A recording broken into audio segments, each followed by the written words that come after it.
The 2024 Los Angeles Lakers. Are they contenders or are they pretenders? Let's talk about it.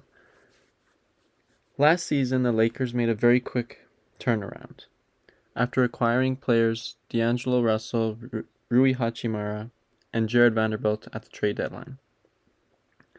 And with just a quarter of a season with these players, they went from an 11 seed team to a Western Conference Finals team. Now imagine that same team with a few added pieces and a full season together. That's pretty scary.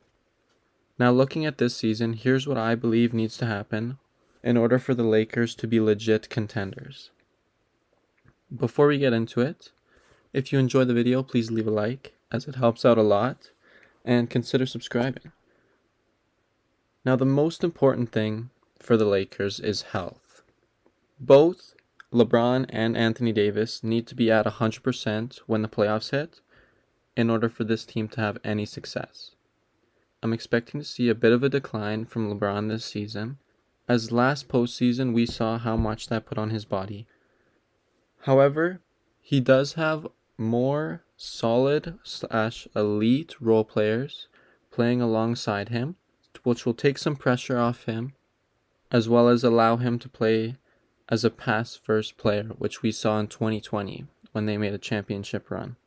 And obviously, Anthony Davis has had a few injury-riddled seasons with the Lakers. It is very unfortunate, but hopefully he can stay healthy, especially in the playoffs. I expect LeBron to kind of coast through the regular season while still playing at an all-star level. However, I still don't see him being able to lead this team to the finals as the best player on the team. That's where Anthony Davis steps in.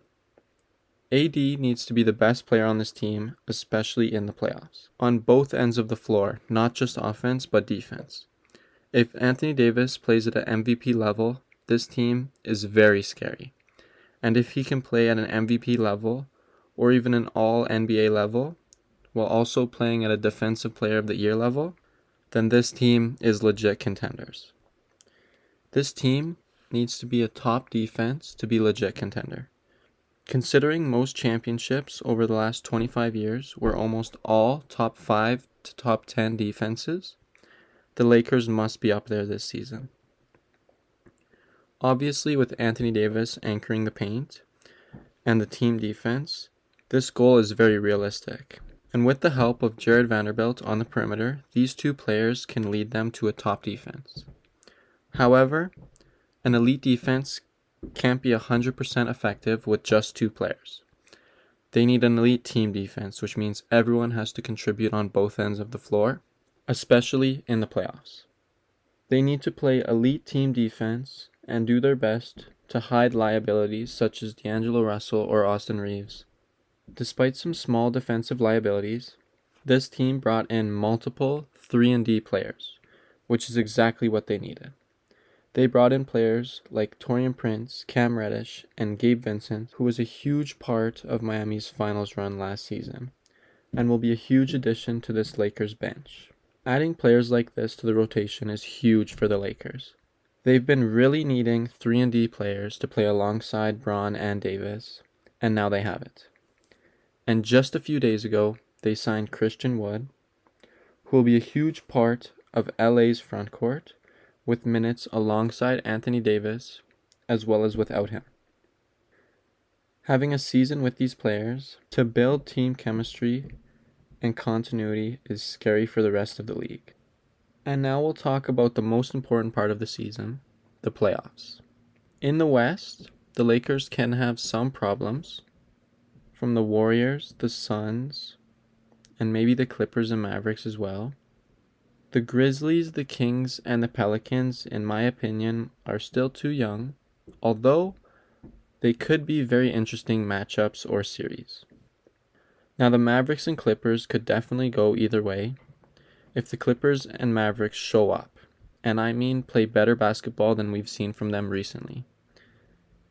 And the Suns, of course, have a lot of star power this season, but I believe the Lakers, having improved depth and potentially a top defense in the league, can bring them past the Suns.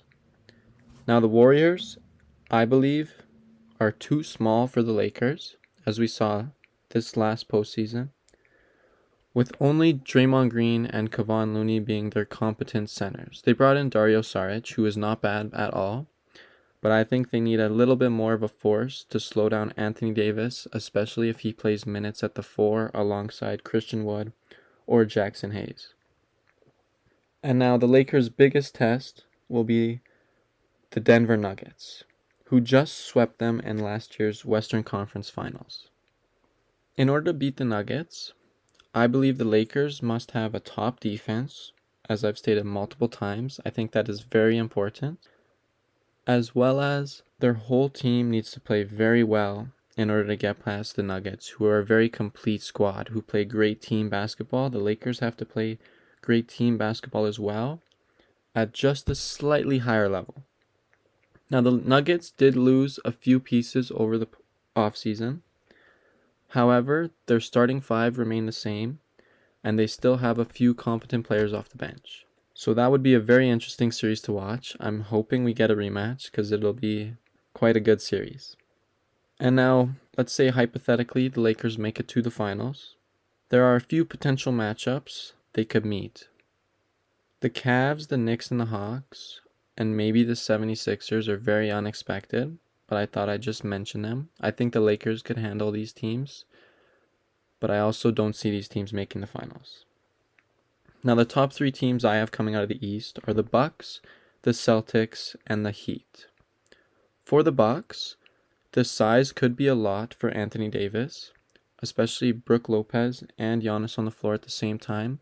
If AD is playing the 5, that could be quite a task for him.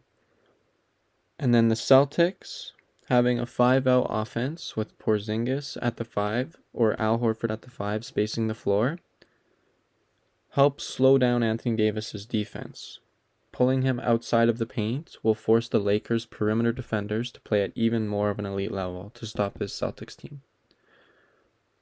And of course, the Miami Heat. They have some great matchups against the Lakers with Jimmy Butler on LeBron and Bam on Anthony Davis. However, at the moment, the Lakers bench and role players are a lot better than the Heat's.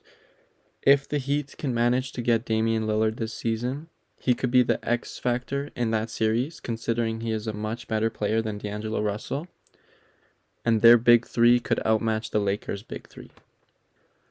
Anyways, these 3 series, and the Nuggets series as well, will be a very tough task for the Lakers. The rest of the league could beat them in a series or bring them to 7, but at the moment, I'm taking the Lakers over anyone else. Now, obviously, winning a title is no easy achievement, and a lot has to go right, and I mean a lot. You can't be injured, you can't mess up on any plays, you cannot take any possessions off. A lot of things have to go right. Not always do we see the best team win. Numerous times we have seen the best team lose because of injuries or because of team chemistry or because of locker room issues. There have been plenty of reasons. But this season, I do believe the Lakers have a real chance, and they are looking just as good as, if not better, than the Bubble Lakers. Well, maybe not, because the Bubble Lakers were pretty nice.